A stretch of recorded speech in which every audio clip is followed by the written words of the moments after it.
I would love it. I talked to Katya. I said, if there's a spaceship, babe, I love you, but I'm out. You know, I'm going. I'm going to say yes. Thoughts are really important. I use them all the time. I always say thoughts are free. Why not go big? Welcome back to another video. Today, we are returning to the dowsing rods, and we're going to discuss in depth some questions that are going to be asked besides answering yes and no. So let's dive into it. Yes. Does Bradley Nelson's method release trapped emotions? That's the emotion code guy. Is it? Yeah. Does it actually release emotions? I feel like it does because I've been involved in that for the past year and a half, and I've had experiences with that time and time again, and I've seen other people have those experiences too that didn't even know that something was happening with them, and so I'll say I don't know Bradley Nelson, but Andy, the practitioner that I work with, it's fantastic. You know, he's a real facilitator. This is about getting out that old stuff, right? The invisible stuff. And a lot of people wonder why they can't manifest because they can't see the blockages that they have. Right. With the emotion code, if either the practitioner is working with you to be kind of like a healer or they're teaching you how to do it. I'm in a mood, we call it a mood. But imagine you could see that mood and it was in the form of clouds.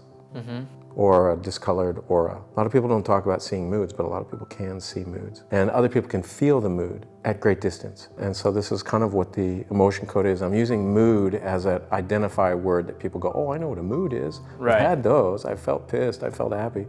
But those clouds come up. These things, these clouds are these old energies, these old trapped energies. And if nobody's helping you clear them away or you're not clearing them away yourself, stacking. it stacks up. They'll eventually dissipate, you know. But it takes It's longer. like a fart in the room. It eventually is reabsorbed into the atmosphere. Yeah, yeah. But in the moment, it'll stack and But if stack. you got another one, and you got another one, you got a lot of farts. Yeah. Yes, thank you. I believe that the emotions can be cleared up, but there's always something rising. There's always something else. It's not, for me, it's not something that I've achieved and then the emotions start. You know, I still get triggered by stuff. I still interact on the human condition. I still believe in duality, even though I wish I didn't. But at least it's not as heavy over time if you do clear yourself up, cleanse yourself with, you know. I'm more chill, and I think my heart is opening more. And as my heart opens more, and I didn't know it was closed because I thought, oh, I'm a nice guy. I love cats. I love my wife. I love my family, people around me. I thought, my heart's wide open. But no. There was something else there. There was fear. As I move towards that, I feel that I'll be a stronger manifester because an open heart is close to gratitude, and gratitude is a great generator of manifestation because it's aligned with a higher vibration. My take on it. You got me monologuing. You sly dog! You got me monologuing! I can't believe it. Were Egyptians giants? I don't know. Were Egyptians giants? I don't know. I do like the idea that there was a very much bigger race than us. A lot of people call back to maybe 12,000 years ago. Archaeologists, they're like, you know, hey man, we're stopping at 6, you know, and then you got these guys talking about this evidence that goes back 12,000. What if? Yeah. People are going in what if. Well, tooling, yeah, but I think there's a much longer timeline. I just feel like talking about 12,000 or 24,000 is tolerable now, but nobody wants to talk about 100,000 or another cycle of the Earth's cycle. I don't know. I don't know anything about it, but yeah, the age regressions are phenomenal. There's a show on Netflix. This is the wonderful thing about TV not being. When I grew up, it was 3 channels, ABC, CBS, and NBC. That's all we got. all the C's. All the C's. There was, so something that has great content can be not top quality produced. And there's a story about, I'll find it and then we'll put it up here. There's a story about what the pyramids were, these generators that they were. And this guy is talking about when he was younger, he was going through the waterways below the pyramids that were still connected to the Nile, even though the Nile has moved. I don't know, it was fascinating. And I had never heard any of that theory before, and yet this guy's had it his whole life. It just had never been broadcast. So it's amazing what's out there that just hasn't made it in front of me. Oh yeah, there's so many. So when somebody says secrets they don't that are- believe something or or it's like, no, that's not possible. I'm like, well, it just hasn't come in front of you yet. Yeah. If you see a UFO, things are going to change for. Yeah, you're not going to be like, oh, it's impossible. But like, yeah. It's going to be like, I thought that was impossible. 35 years ago, I had my first lucid alien dream, and then I didn't have them for a while. They started again when I was 30. They were fantastic. No harm, no fear, no scariness, just an expansion of my mind. It was outstanding. I don't know what it was. Was it our government? Right. Maybe. I don't Could know. be, yeah. I don't know. You just got to be open-minded. That's just it. Yeah. Not Yeah. careless-minded, but open-minded. So were the Egyptians giants? I don't know, but I believe that we've had some larger races in human form. Yes. Yes. I don't know. Like, were they 7 feet tall? I heard yes. Actually, Don used to talk about the race of giants, and but I don't know the timeline. You see, that's where. Were they 7 feet tall? No, they were much bigger than that. No, were they bigger than 7 feet? Yeah. Were all Egyptians giants? No. I feel like we have mummies that are much smaller than that. Is that right? Yes. I don't know. Uncharted territory for me. Were the giants how the pyramid got built in Egypt? I have no idea. It's hard. I mean, that's a yes or no, and it's something we can't really discuss because we don't know. I don't know. I don't feel like bigger people moved the blocks. I feel like there was a technology involved, no matter Right. what the size of the person was. And that amount of blocks, it's not, I mean, how many Someone was giants? so large that I mean, like, where did they shit? I mean, that giant is like dropping a table, you know, so. oh yeah. Nobody talks about giants. Cut. Yes, thank you. Do you know this for a fact? No, thank No. you. Have you gone there, Buddha, during that time? Yes? Okay. Okay.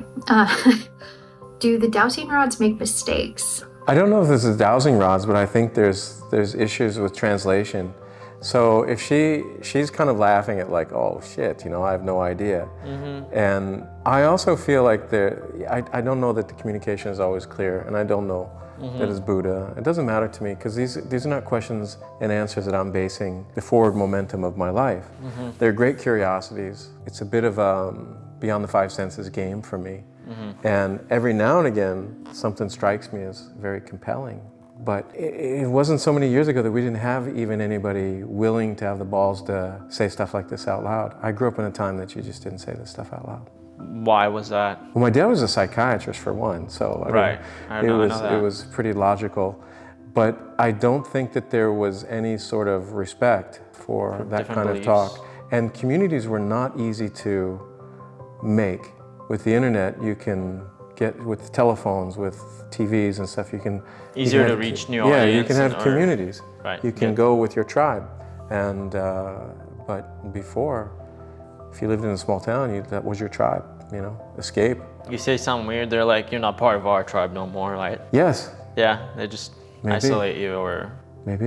And there's a lot of do. people in families like that where they feel isolated from their family because their thought process is distinctly different than their parents, and Yeah. their parents are not accepting of anything else. It still happens nowadays with different topics. Yeah, yeah. No, thank you. No as for, I don't know. Do the dowsing rods make mistakes? Yes, well, they say no. No, thank you. of course. Of course not. Do mainstream songs help manifest a reality through their lyrics? I'll answer it this way. I don't know. Mainstream to me is something different than mainstream to you. Right. But I would say that repetition becomes suggestion, Yep. and suggestion can be applied. So in that regard, it can have a creative force, I think.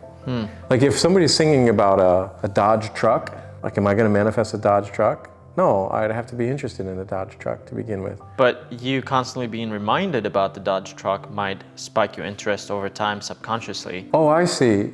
Again, I misunderstood the question. Is it saying, well, it's advertising? I mean, right? I mean, I isn't- guess it isn't could that- be. The But, suggestibility. I mean, the lyrics in mainstream music say you might not even listen to mainstream music, but you're out in a store and something popular song is playing and it's singing about Dodge trucks. For example, we're not sponsored by Dodge, but feel free to hit us up and sponsor us. I'd like a Rivian. But no, say there's a car brand or anything in this case, and it's subconsciously projected to you everywhere. Yes, And it's same, like you start thinking about it. same with the news. Yeah. The news is very clever in its hold of fear.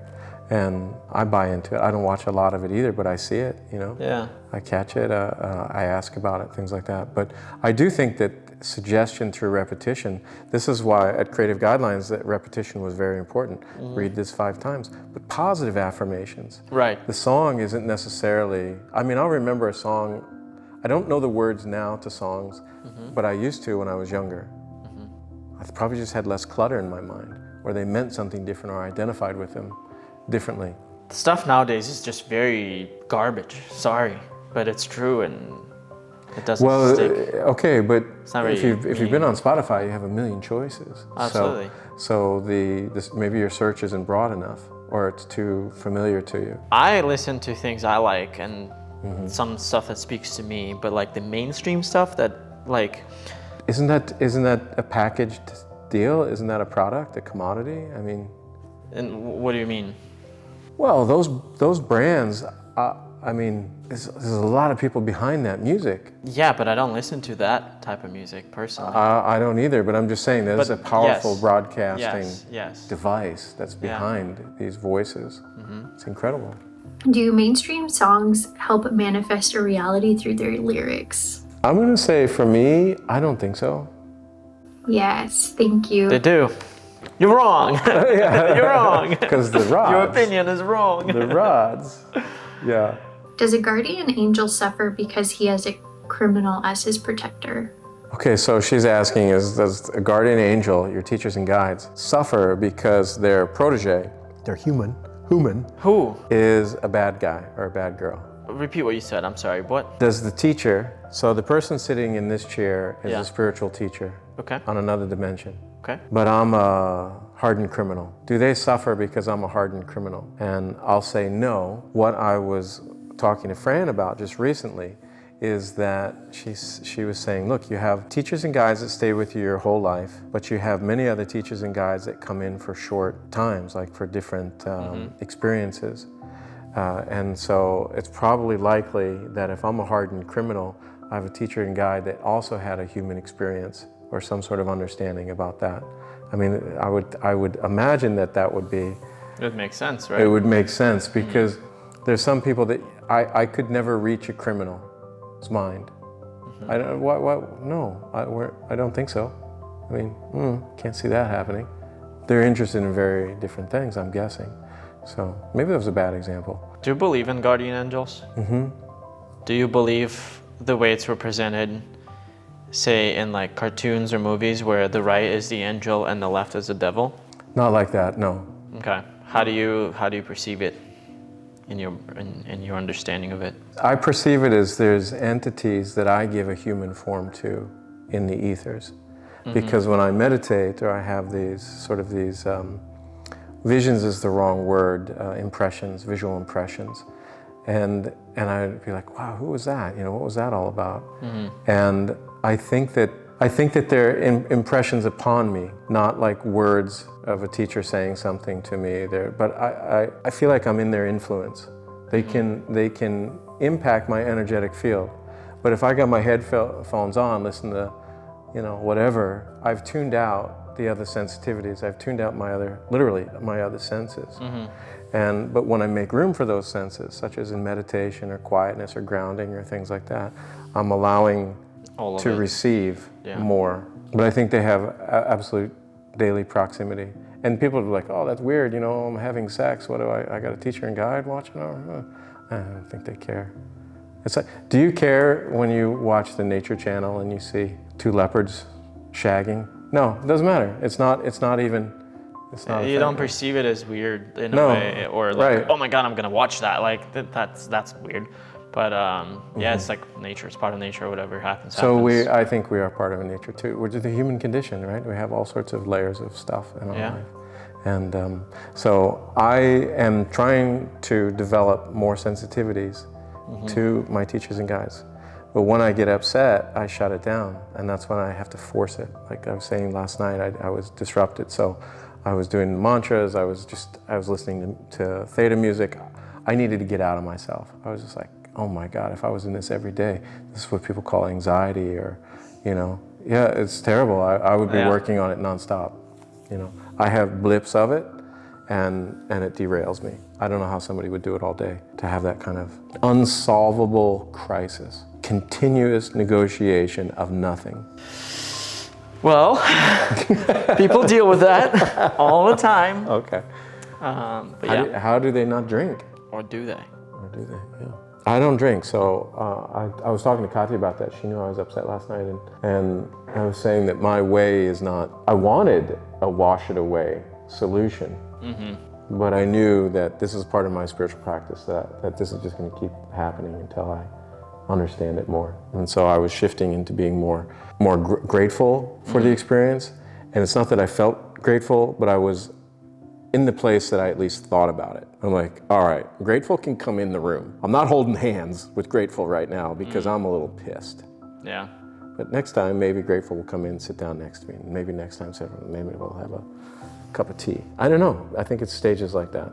And this has to do with the emotion code too, is making room for getting that stuff out faster. I'm upset at certain things, but I have a valid reason to be upset about it. But it passes faster. There's one thing I'm still upset about, and it's been over 2 years, but again, it's very narrow. Let me get you to the answer that I'm hoping you would say, and that is that you modulate yourself and your emotions in a way that they don't overpower you disproportionately to the impact of the event. What I mean by that is I know what you mean. Okay, a small thing can go like this, but it comes back to being a small thing. Yeah. And for some people, a small thing stays elevated, like for days and days and days. They're triggered, I call them triggerfish. And I was triggerfish, I don't want to be anymore. So the question Does a guardian angel suffer because he has a criminal as his protector? No, it doesn't. That's why he's there. No, thank you. Or she. Are eels somewhere else other than Earth? Eels? Yeah, of course. All animals, yeah. You think every animal ever could also be elsewhere but the Earth? Yeah, I think so. Or variations of it. I think there's billions of planets that are inhabited, so. Would you like to see one in your life? I would love it. I talked to Katya, I said, if there's a spaceship, babe, I love you, but I'm out. I'm going.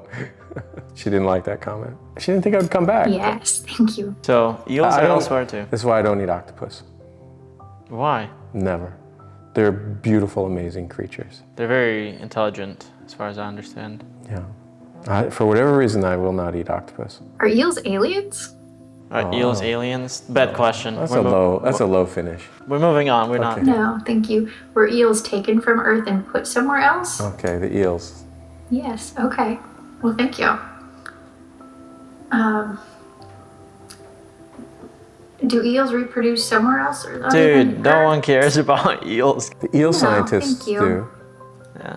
Are our thoughts the most powerful thing we have? That's a good question. I think, yeah. I think so too. When in the physical body, yes. I think that because thoughts are the kind of the driver. But there are, I'm going to say yes to that, but I feel like some thoughts are not thought. Like 1 + 1 is 2, like I thought that. But is a belief a thought? Is an opinion like why you like just color? digging deep there, like is it? Yeah. Well, I'm going to say yes. Thoughts are really important. I use them all the time. I always say thoughts are free. Why not go big? I mean, it doesn't cost you any more to think beautifully as it does to think terribly, so to speak. So I'm going to say yes. I think so too. It's the biggest thing I've experienced. One last thought. I don't know how to classify an experience. Is an experience that I have a thought of the experience or the experience? I don't know. You can have thoughts during the experience. Say your experience is skydiving. You experiencing the physical thing of you falling down, and you can have thoughts. But now the interesting thing is every time you remember about skydiving from that point on, so you skydived, you just thought about skydiving, you actually thought about the event. Next time you think about skydiving, you are remembering the last time you thought about it. So it's a thought. I think that what I'm talking about is that there's thoughts and there's consciousness.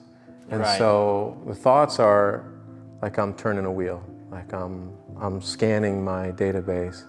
And consciousness, so if I was aligned with my higher self, which let's just say the Buddha aspect of me, just for simple things, the higher self that has access and clear connection to all things in the universe. I don't know that that's thought. I feel like that's an open flow.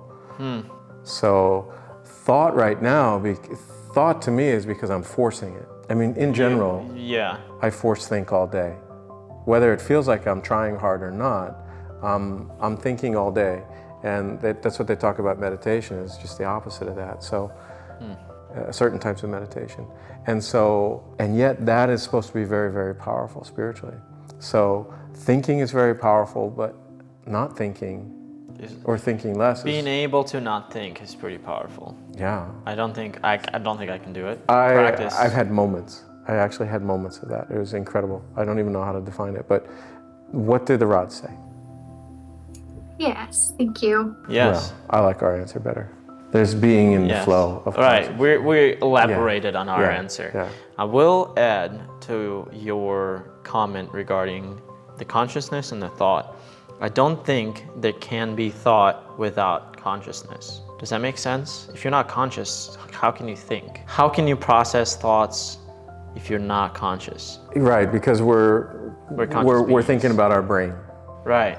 So they would say a master teacher can be many places at the same time. So if you can be at two different places at the same time, having two different independent conversations at the same time, right? It's like, oh, times 1,000, right? There's some people that can play chess with 12 people at a time, 20 people at a time, right? They have a place for Yeah, but it's compartmentalizing. you can't do it simultaneously. You can't. Well, You can take. You're doing one person. You just got to remember each one I of them. cannot. Sure. I don't know. Maybe there are people who can. But this. Right. You're up against a limiting thought, right there. You're up against a limiting thought. The limiting thought is time has always been. Well, And time will always be. and then from a metaphysical perspective, time is not. Time is not real. Yeah. But Do you know about time? It's another thing I'll bring. I was watching the show, and it was kind of medieval times, and Times. people were gathering in city centers, but it was chaos.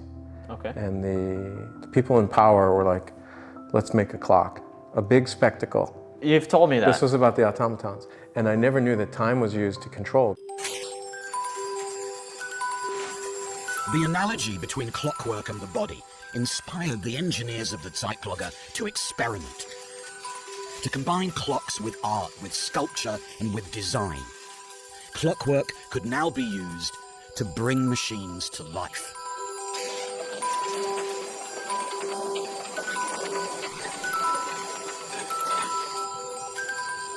In a world removed from nature, these automata offered regularity and order to the city.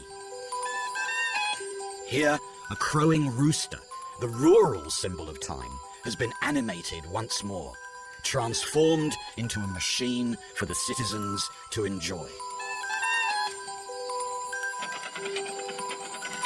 The Zeitlogger and its theatre of machines was a vision of the world that the city dwellers had left behind.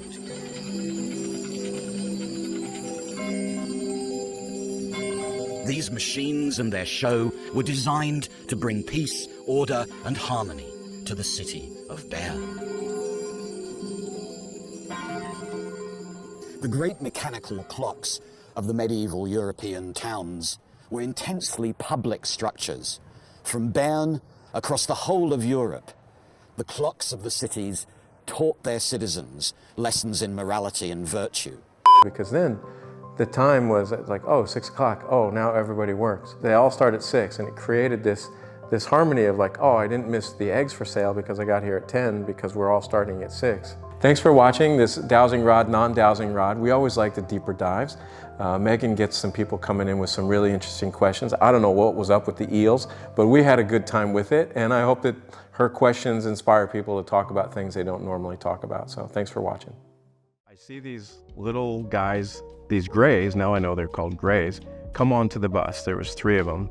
They come onto the bus and they come like next to me on the couch, and I'm like, oh no, guys, you know, like what's happening? What's happening? And there was no communication. I just was floated off the bus. I remember I was like, I'm gonna hit the door. The door opened.